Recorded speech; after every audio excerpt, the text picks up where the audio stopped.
All right, wonderful. So, welcome to the Architecture of Sustainable Change. Now, in this 45-minute webinar, Dr. Ben Koh, who is the founder of Coachmasters Academy and who's really a thought leader in the field of transformative learning, he's going to share with you how to inspire positive, lasting change that is adaptive, responsive, and also generative. And so, by drawing on his inspiration from the theory of architecture itself, you're going to learn to deepen your understanding of the concept of sustainable change. You'll be able to integrate the concept of sustainable change into your coaching process. And also, you're actually going to be able to take home 3 simple processes to shift from a transactional to a transformational approach of coaching. So with that, it is my absolute honour to pass the time over to our founder, Dr. Ben Koh. Thank you, Ben. Over to you. Well, thank you, Sarah, and thank you, everybody, and welcome to this second day of our Inspire Change coaching conference. And I see some familiar faces like Warren. Whoa! Thank you. He was one of the early graduates way back when we first started in, I think, 2014, where I met you in Bangkok. You flew all the way to from Vietnam to Bangkok to join me for the core training. It's great to have you back and seeing you, yeah, striving and touching lives of leaders in Vietnam. Well done for that.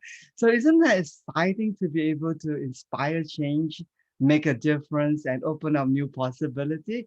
And I guess that is why this is what brought us all together in this profession of professional coaching. One of the exciting vocation in this world that has that potential, that capacity to truly make your life worthwhile. I'm excited as I look back, you know, wow, I think for 2 decades. It's a very special year this year for me. It's 2 decades of being independent, 10 years of, establishing Coachmasters Academy and 10 years being a master certified coach, credential coach. As I just look back and why do that again? Yeah, why not? Why not? And I think if I could travel back in time with the same very knowledge that I have, I would do it even better, faster, and more impactful. So without much further ado, let me just go right into this exciting topic of the architecture of sustainable change as we celebrate our 10-year anniversary as Academy. And incidentally, the thing that I would like to share with you begins with my 10 years wedding anniversary. Well, that's way back a long time ago. And I would like to share with you a very exciting what we do, how we celebrated our 10th anniversary. And not incidentally, we went to Italy, yeah, and we spent almost 14 days, traveling around these beautiful cities called, in Rome, Venice, and of course, when you think about Italy, you can't, not talk about one of the wonders, and that is the Colosseum. And I want to check in with anyone. If you're here with me today, has anyone had the chance to actually visit this wonderful building? Oh, great! Don't worry, buckle on your seatbelt. We're going to take a quick trip to Italy. Yeah, and unfortunately, we might not be there in person, but I think we should be able to have a short preview of this magnificent building. So join me as we watch this short little clip about these wonders.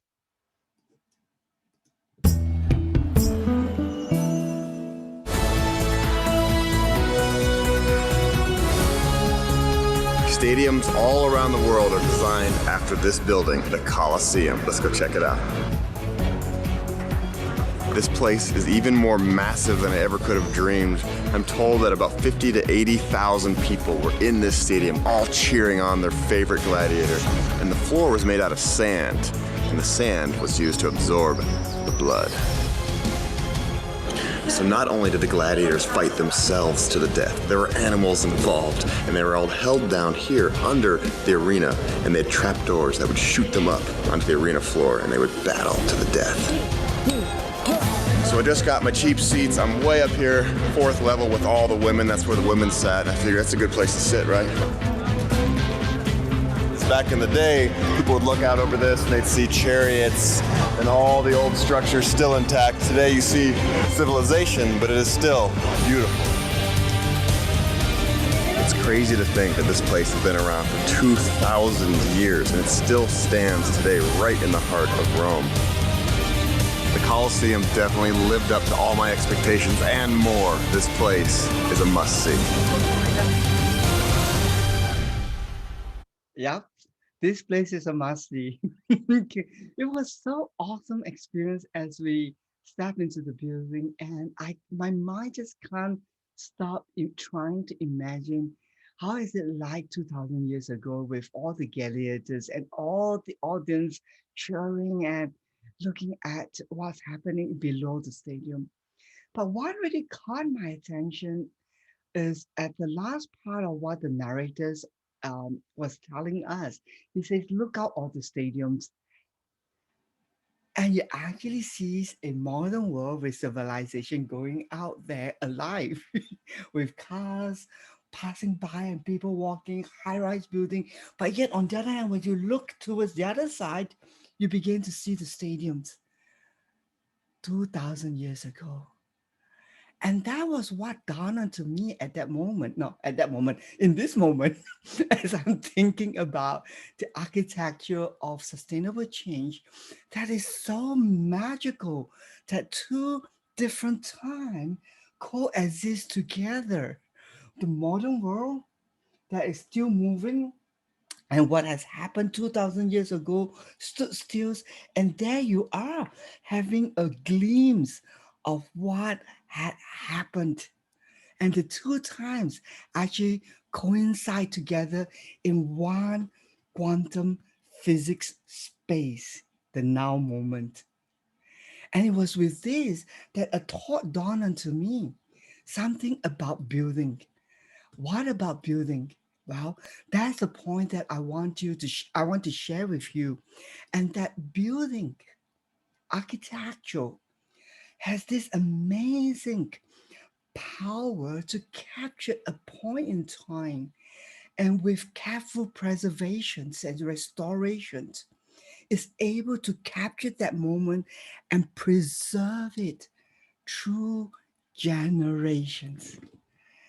And it feels like what has happened in the past did not fade away from us.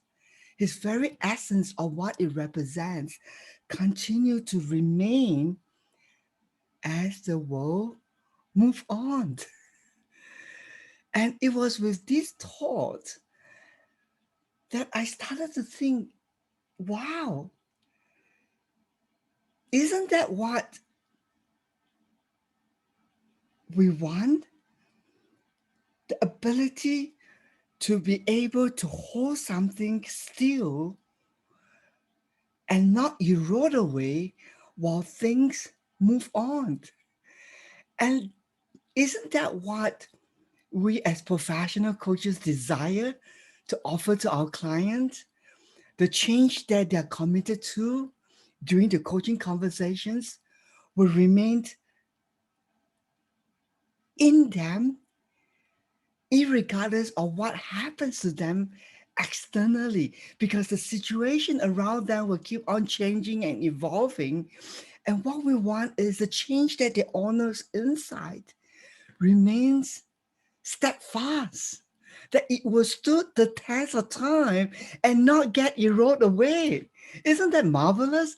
And that gets me excited as I begin to think about, hey, if that is true to a building, what can we as change agent, and that's what professional coaches are known for, right?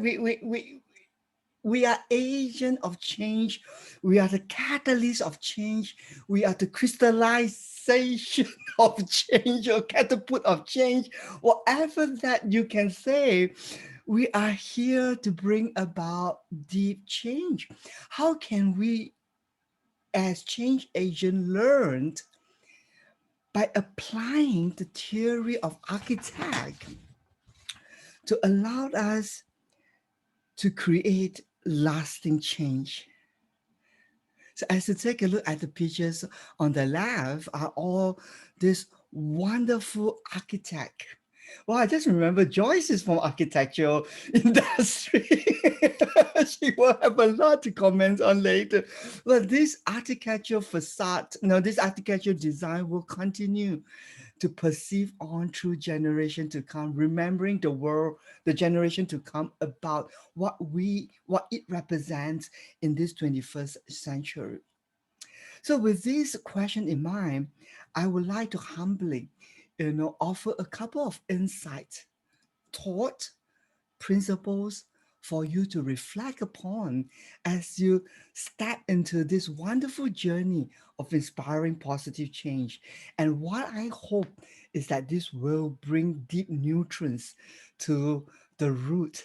I think that's what matters most, right? For us to grow our roots, to grow deep and strong, to hold on tightly as the external force hit us, we will remain strong and continue to soak in all the nutrients so that we can nourish and grow and bear fruits. And I hope that today humbling presentation of a couple of thoughts that I gathered through my own experience will be able to do that for you. Well, if you're looking for step 1, step 2, step 3, some tools and technique, well, I hope that you will stay on a little bit and not get disappointed if you don't get any practical tool. But I believe the conceptual understanding will be able to allow you to be more faithful, steadfast, and steady as you develop your craft. Conceptual understanding is as powerful as application. Why? Because our theology or our understanding should inform the way we do things. When we get a better understanding, a solid ground of why we are doing what we are doing, we are more committed. So with that, I would like to move on to the first thought process. And before I do that, I just want to give a little bit of instruction because we're going to move on to an activity to help us to be more engaged in our learning. Okay, so if you can see in the chat box, don't go there yet first. So if you can see in the chat box, and hopefully it is still visible, we're going to use the Mentimeters for a discussion later on. So what I need of you is simply to copy the link of that, copy the link and paste it to your browser. Don't do it now. Wait for my instructions. Okay, so allow me to share the first fruit of thoughts. Whew, this is going to be technical. Okay, and one of the theory of the architect of sustainable change is this principles of design. Okay, and what is this principle of design? It states that forms follows functions. Wow, and that's what we're going to talk about. This is an architectural design principles. Now, I would like to invite you now to copy the link, paste it onto the browser, and then I want you to share with me, how do you make sense of this simple principle? Form follows functions. Okay, great. So if you can go to the link, copy it, paste it, and share with us, what is your thought about this statement? Functions follows, forms follows functions. What does it mean? Okay, contributions are coming in right now. Design for the needs of the user. Woo, bingo. External wow, that's marvelous. External reality follows internal reality. Function as a priority. Fantastic. We should know the function of, wow, okay, that's a very good explanation. We should know the function of something before deciding what it is or what it looks like. Understanding the why before we go into the what and the how. Okay, okay. Function is more important. Oh, let's read that. Like for example, deeper meaning, my purpose is more important than the outer appearance and cosmetic. Well said. Design equals to purpose, purpose equals to impact. I'm not sure, is that coming for Joyce? Okay, Joy might be a very good person to help us to, scan through some of this input and give some comments here and there. Okay, later I'll just have Joy to do that. The shape and the design of building should be based on the need which is useful. Form serves the functions. Understand the form before transforming it to the function, and function is the underlying purpose. Whoa, well done. So let's give everybody a round of applause. Whoa. Joyce, Joy, would you like to give a couple of comments on this principle of design if you are aware of it? Yeah, sure. So in the architecture industry, the first thing definitely when we have a land, we need to think about what is around the land we need to design for. So we need to understand what this building is made for and what is the purpose of this building. So the examination of the future usage and also the surrounding environment, what are the resources I'm having, and how could we make all these resources into this design that is sustainable, that will last for long. So that's the whole consideration of this design process. Thank you, Joy. Let's give a round of applause. I should have you to join me in the next round of the webinar. Saved me quite a lot to, not to repeat what Joyce has said. Okay, it's intent to serve its function, and it feels like, and that's how we come with this word called functionalism. It's very practical and pragmatic in nature. Forms follows function, and this has been the whole hallmark of the architectural design principles since the 19th century, when this principle was first coined. There's absolutely nothing wrong with this statement. However, if I could be able to offer something around these principles, and this is my thought around it, and that is, instead of us looking at forms follow function, what if, I'm saying, what if we could look it at forms follows story. Forms follows story. That every buildings, every architecture has a story waiting for us to learn about it. That every building has a story waiting to tell us if we can lean in to find out a little bit more about what's behind the building. It's not just four concrete walls that comes together with a cover on top of it called a roof where we can hide under during the raining day. What if there is a story in the building? And that's what I'm going to invite you to have a look at this short little video clip, that every building has a story.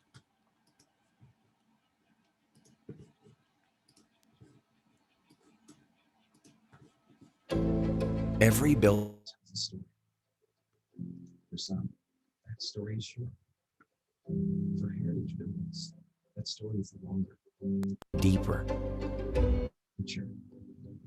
Preserving these age-old buildings also preserves their unique stories.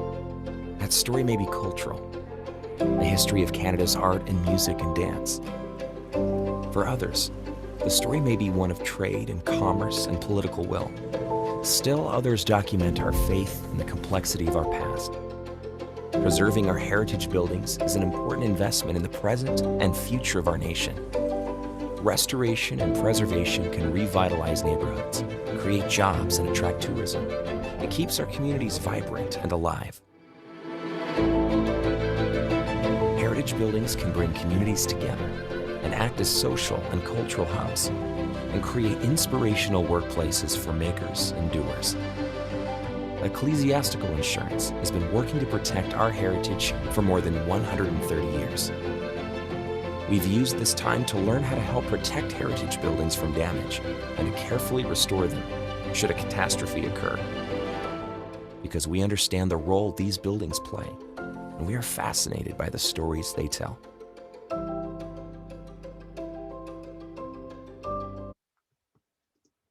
Lots of food for thought. Buildings that tells a story. A building is more than just concrete coming together to form a structure for people to live, to stay in. It is an expression. It is real, yes, building is real, it's tangible. You can feel it. You can see the concrete wall. As much as it is real, it is also a conceptual reality of people's expressions of their life, them living in it. And what is it that I would like to share with you is that the external building is like the form, it can fade away over time. But what remains timeless is when we are able to look beyond the concrete and try to understand what is it that this building represents. And that essence, like every building that withstand the test of time, the very essence of the story continue to stay with us through the generation to come, if we can find the essence of that story. And what it informs us about professional coaching is that we need to look beyond helping people simply to get to their point B, but to look within that goal that they want to achieve, to have a glimpse of what is it that they're telling us about that target, that goal. It's not just a concrete goal to arrive at, but what's the story behind that pursuit of that goal? Just like us trying to understand what's behind that physical building. And as we begin to learn more about the story, it becomes alive. And that's why you can feel the goosebump when you step into the building and feel the life of the people living in it. And that's the first principles that I would like to leave with you. And that is to think about, is to consider that lasting change is a product of an inside work of us looking for the essence of why people pursue that particular goal, and not just outside in. It is. And if that is true, what I would like to offer you to consider is this statement: coaching as a conversation. Now, if forms follow story is true to the theory of architecture, then if we look at a coaching context, we can translate that as saying results follows story. And if this statement is true, then it challenges us to look at coaching as a conversation, a special conversations about narrative. Wow. If we can have a further thought around this word narrative, it will really enrich your understanding of a coaching conversation. So right now, I would like to stretch your thinking by putting another entity for comparison. What's the difference between content versus narrative? Okay, with this as a backdrop, I want you to then share with me, what is your understanding of this word called narrative? And with that, we're going to go back to the Mentimeters again using the same link. And now I've opened up the second slide, which is, what is your understanding of this word narrative? Okay, I'm looking forward to see what's on your mind when you think about this word narrative. Okay, let's go and see, do we have any contribution at this point of time? What is a narrative? Wow, okay, contributions is coming in. So what do we have? Personal truth, the way someone tells the story, their perspective. That's cool. A personal experience or point of view, how the story is shared. What is narrative all about? Yeah, that's the question we want to seek to answer. What is narrative all about? The stories. A story with lots of details. Well, is that a story with lots of details, or with more other components connect to it? Wow, it seems like people are struggling okay, to make sense of this word without Googling. Okay, just to make sure I set the context. Don't Google. I want to hear from your organic understanding. You know, what is a narrative? A journey with underlying past and a desired future. The way someone tells the story. Okay, good. A representation of words to the situation. Great. So now you can turn on your mic if you can. Share with me, what do you see as a common thread, in all this contribution makes by our, collective whole? Would anyone would like to share, what do you see as a common thread that brings this whole together? Is it story? Story, great. We see story. What else do we see here? Let's all scan through together.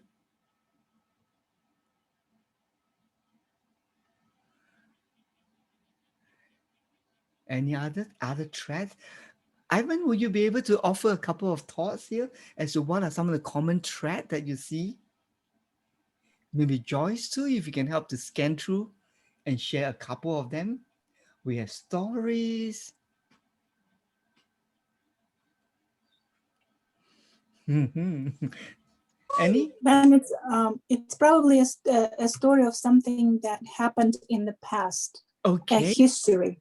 Okay, something happens in the past. How about in the present? Does it make that as a narrative? Or how about a narrative of something I look into the future? Is that a possibility for us to include that too? What else do we see here? It looks like a sequential flow. Okay, that is a sequential flow. That is good. Any thought about that? Wow, okay, I don't want to dawn on everybody. It seems like this is a topic that wasn't given much further exploration. A narrative is a sequence of events that happens in the past, the present, or something that we look into the future.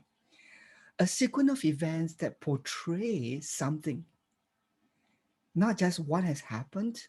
It could be one of the components, but through the recollection or the recount of what happens in the past, present, or what could happens in the future, it also portrays the way people see, people experience, in a nutshell, how people relate to the incidents that allow us to have a sense of how their worldview, their thought, their understanding is.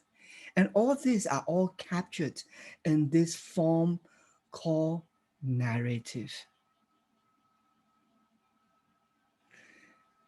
Forms follows function. If we could upgrade that to forms follows story and appreciate that from a design point of view, by using that as a parallel, we begin to appreciate that results follows story in a coaching context. And in looking at a story, we cannot not think about a conversation that comprises of narrative of our clients relating to us, how they are seeing their situations.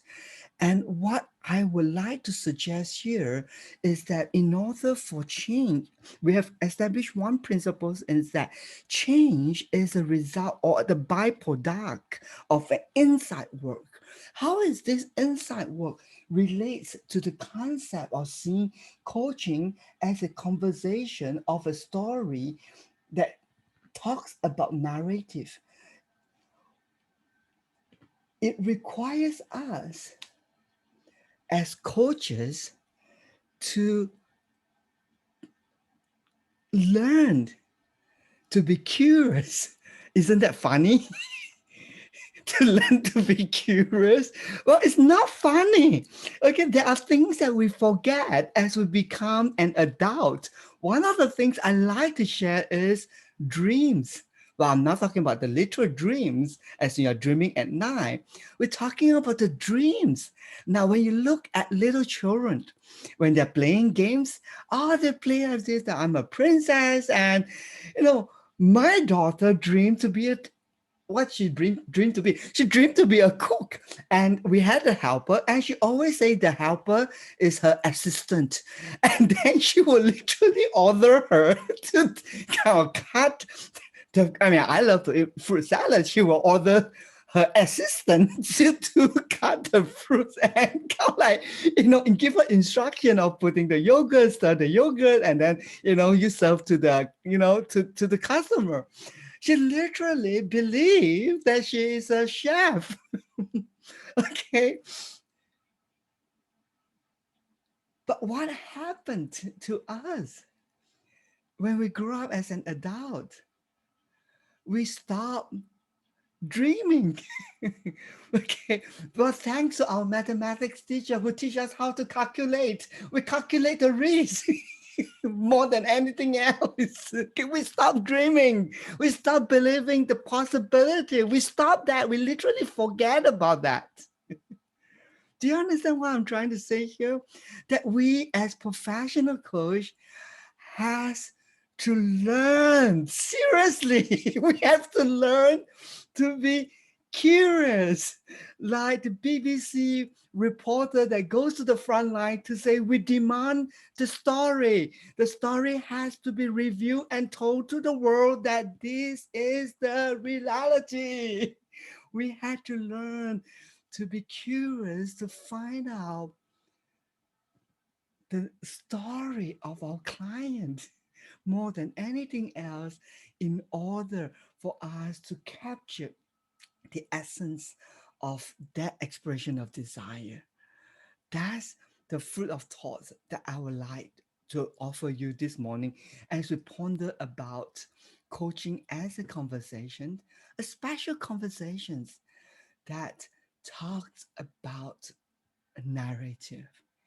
Lasting change is the results of us gaining an insight, okay, looking inside, okay, of the client's way of relating to their situation and not a outside of the goals that they want to achieve. And the big idea, not the big idea, that's the big idea. Okay, this is the big idea. And with this big idea, I would like to offer you two applications, not tools, not techniques, not steps, but principles. And this principle is based on what we have shared so far, is this, that we learned to harness insight and not forward action. When we pay more attention to how people relate to their situation, we get a glimpse of how they perceive their reality. And perceptions is a very powerful agent that will help you as a change agent to create change that is impactful. As long as the perceptions remain unconscious, that perceptions will influence the choice of decisions each individual is making. What we want to be able to do as professional coach, as we learn to harness the insight, is to be able to pay attention to how insight is emerging. So right now, I like to ask you a very simple question. And this time around, we'll turn on the mic and you will talk to me before we get into Zoom fatigue. If I'm a 5-year-old kid and I come to you and say, Mom, no, you're not my mom, uncle, auntie, big sister, big brother, this presenter called Dr. Ben Koh tell us about this word called insight. Would you mind to explain to me what does it mean? Okay. Emily, you will be first to go. You're looking at, oh gosh, yes. Well, isn't that fun that we didn't even bother to think about the words that we use every day until someone asks you, Auntie Emily, what is this word called insight? Who would like to attempt? Is that Hugh? Is that Alice Hugh from Auckland? Yes, hello. Good. Do you have something to offer to us as a 5-year-old kid? So what is an insight? I think insight is it's an understanding. Okay. Mhm. Wow. That's profound. What is an understanding? You can pass it to another person. You can call somebody in the room to assist you if you felt like, oops, I need some time to process. And Emily is thinking now, yeah, insight is an understanding. Yeah. So what is an understanding? Well, it's understanding and learning, isn't it? Understanding and learning. So when you say understanding and learning, are you saying that understanding is the same as learning, or understanding and another entity called learning is not the same? I'm going to Let's think about that. Wow, we're harnessing insights as we begin to expand people's mind by asking them, share with me, what is that? Go ahead. It's Emily. Go ahead, Emily. Yeah, I'm thinking like how I would explain it to a 5-year-old child. And is it knowing what to do? Maybe for a 5-year-old, so this is knowing how to do something. That's great. What if right now I'm 10 years old? Okay. Well, then we go to understanding, or we go to dad. So ask your dad. Well done. Can you see that's such a simple exercise, but allow us to truly understand the work of harnessing? Well, unfortunately, in 21st century, we are not farmers anymore. So we just do not know how is it to be able to bring fruits from the land where we had to literally labor for it. But that's what harnessing is all about, to go into the field, literally plowing to bring out something out from it. And as you can see, just a simple exercise. I'm a 5 years old. What is insight? Okay, what's the difference between insight and understanding? So what if right now I'm 10 years old? Will you change the way you explain to me? No. As I begin to expand your mind on the understanding of how you want to see the world using the lens of this word called insight, you start to gain your own insight. And this process itself is going to have a very impactful result in you in relationship to this word called insight. So to create lasting change, we don't want to go for an answer. It's so simple. Just go to Google okay, and type insight, and you will basically memorize it instead of pondering about it with a naughty guy trying to tease you and say, what's the difference with this and that?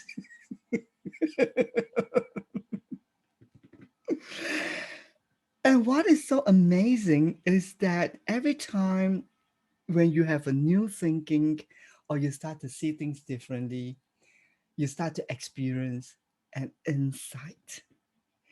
And the world can change any moment when you have an insight. Well, that reminds me of just an incident that happened just a couple of weeks ago. And I shared that, to all the faculty staff in Coach Masters Academy. I was on my way down to buy food for for my family. And lo and behold, right in front of me I see a cloud, a big group of grabbers.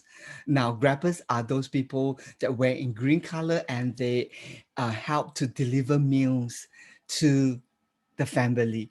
And when I say a group of grabbers in green, I'm not talking about 3 or 5 because it's still considered as a group. I'm talking about 30 of them gathering together in one store, waiting to collect the order to be delivered to the home. And that was when I received a powerful insight. And the insight is consumer has changed their behavior. I mean, yes, dining in is still the preferred way of enjoying a meal. I would not want to order for buffet to be sent over to my home. I want to be able to enjoy the ambience and dress up for the occasion and just go for dining. So dining in is still the preferred way. But what it hit me is that consumer has changed their behavior. And what I received at that moment is, wow, all this time we are so hung up with in-person training. Yes, it was going to be there. People would still like in-person training, as in people prefer dining experience. But what hit me is an insight that consumer has changed their behavior. And it means from a business point of view, I need to be able to tap into this new market because consumer has changed their behavior. From 5 grabbers to 30 grabbers shows that consumer now is having a new behavior. That is a potential in that market. Boom! That's the insight that shot me through like a bullet, boom, into my head. And I wake up and say, "Oh, I need to tap into the market." I'm still a very businessman, as in seizing opportunity and monopolize it and be the leader in that market. Any businessman would like to do that. And that's where it hit me real hard and say, that is a market. All I need to do is position it, seize it, and fit it. And then we tap into a new market because consumer has changed their behavior. That's the power of an insight. And do you know something about insight? And this will really be a pleasant surprise for you and a good present for you.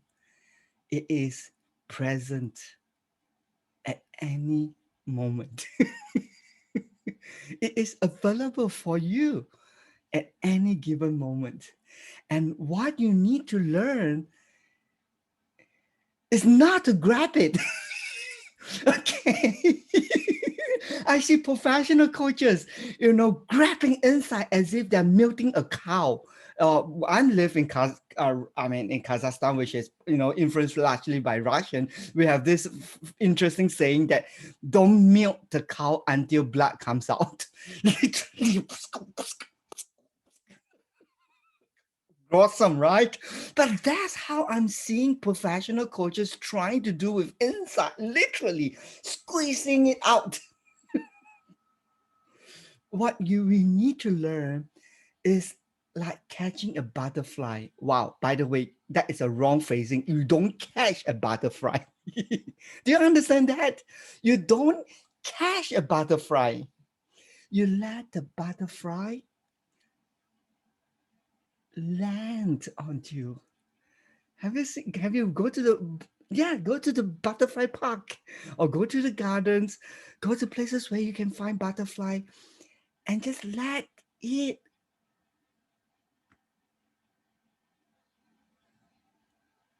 land onto you. That's how insight comes into our conscious awareness. Let it land like a butterfly landing on your finger. I had this wonderful privilege, in working with some of the C-suite clients, and lately, I'm working with a CFO in one of the established bank. This client has been prepared all his life, not all his life, that's just too much to say. On all his career, he has been prepared, for this position as a CFO. He worked from rank and file, proving himself in being an expert in this area. And while he was working in this company 2 years ago, he was given an opportunity to step out into this role of a CEO. And he was given this opportunity to prove himself to the stakeholder that he can step into this new responsibility. But unfortunately, it doesn't open up for him at that point of time. And 2 years later, the organization wanted to revisit this opportunity for these individual candidates, and recognizing that 2 years ago he has not succeeded. This time they decided to engage a professional coach to come alongside to support him to see how he can transition into this new appointment.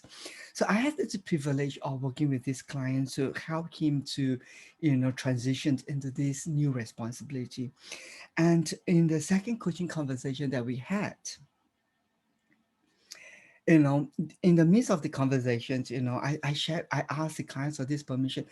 Can I just share something that's on my mind and to see how is that useful for you? And he said, why not? Then I said, well, great. The picture that comes to my mind is that you are in your friend's house. Wow, okay, great. And I said, what do you see yourself doing in the friend's house? Well, of course, I have learned to involve my clients together to create the metaphor, not just me describing the metaphor. So I invite him to come into my metaphor and share with me, what do you see yourself doing in your friend's house? Well, obviously, I'm sitting down and just talking to my friend. Then I say, will you go to his kitchen and open his fridge? And before he answers, I said, oh, of course you can, because this is a good old friend of yours. And going out to the fridge and take out a can of beer is, of course, something that you can do. But will you go into his bedroom and lie down on his bed and sleep as if this is your bed? Obviously not. That is impolite, and that's what we have been taught, right? As a kid, our mom always tell us, behave yourself when we go to my friend's house. If you misbehave yourself and coming back, I'm going to spank your bum, right? Because we know that if we don't behave well in somebody's house, we bring disgrace to our parents who have not taught us mannerism. So obviously, you will not go to your friend's bedroom and lie down on his bed. And then after a while, I told him, look, you are not in your friend's house. You are now in your own house. You have been away for many years overseas. And now finally, you are coming back home. You are in your own house, sitting at your own bed, and you behave as if you're sitting in your friend's house. And that really shook him off, and he was like, wow. And he said, I need to think about that. And I gave him the space. It was the longest pause that I ever had to tolerate. longer than the usual life coaching demonstration. Literally long pause of him leaning back and looking up and sorting it out. And then he came to me and said, "You are right." Woo! I was like, whoa. I was just afraid you are not right. It was a breakthrough. You are right. And that is how we tap into our curiosity to learn to see beyond the form and capture the expressions of the desire and the story around it, and let the wonderful insight land like a butterfly that lands on your finger.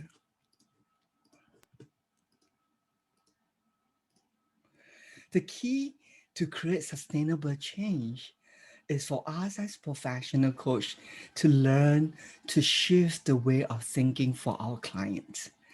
And the last presentation, that the last slide that I'm going to share with you is be aware as a final thought. Okay, be aware of what? The path of least resistance. Then just be aware of this truth, that the path of least resistance will compel us to stick to what we already know. Now think about this.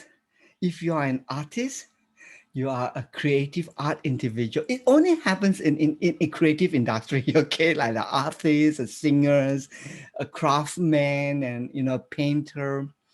They're constantly searching for the next edge of breaking through. When they arrive at something, yes, they're happy, they rejoice, they continue to maintain it. And after a while, they want to seek the next breath, fresh breath. And so how can I experiment a little bit more, something else? Especially for singers. It's not just to sing a song, it's about an expression of a song using what is current, the different techniques, the different trends, and incorporating that using a voice to present and touch the audience. And that is only unique in creative industry. But it was that seeking of a breakthrough of what they already know that keeps them forward moving. Unfortunately, professional coaching falls in the industry of human capital that constrict us to what we need to know. It's not about what we can know, but what we need to know. And because of that, we learn to stick. Okay. We learn to stick to what? To what is good, and refuse to let it go. And as professional coach, if we are so sticky to what I know that works, that's where I lose the age of innovations that will then translate into our impact for our clients, because the way we coach is to force them into a confined parameter in which they know something. And when our clients offers a response based on what they know, they're only getting an answer that they already know, but not the breakthrough where we opens up to harness an insight. Whoa. And my offering for you tonight, if you are a mom or you're someone who cooks in the house, great. Go and buy a non-stick, not pen, a non-stick mind. Non-sticky, that we don't stick to we don't attach to it. We don't stick to facts and answers. We are okay. We are okay as professional coach. That's hard to say, but that's what we say to our managers, right? That it's okay to tell your direct report that we don't know, because as a managers in 21st century, you cannot expect to know everything. That's our message to managers as we teach them to be a better managers in today's context. However, we as professional coach, is not willing to swallow that same pill that we offer to our client who is a manager, that we cannot tell ourselves as a professional coach is okay. That you do not know whether this will land. It's okay. Will this serve the clients? Will this get the result that I want? It's okay. Come to our practical lab as we train our coaches to learn the coaching process. See, 10 of them, 9.99 of them are not okay. When it comes to learning the skills, they are all driven with this performance anxiety, which is basically a sticky pen, a sticky mind that wants to stick to an outcome. What if we can buy a non-sticky mind and stick into here and say, it's okay. It's okay, it's perfectly fine. It doesn't have to define you. How will that change the way we look at the conversations that contains powerful narrative of stories of our clients, and using their stories to create a powerful coaching conversations that opens up the possibility for people to experience a lasting change. And with that, thank you so very much for being with me today in this presentation. And I'm going to end off with this final video that rounding up as we take a look at this wonderful wood master putting his craft together to create a timeless piece of a watch.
And that's my closing thought for all of you, to see and appreciate coaching conversation as an art that requires us to be patient and delicate to bring all the tiny pieces together to form a timeless piece. So with that, thank you so very much for your time. And I'm quickly going to pass it over to Sarah as she facilitate the Q&A.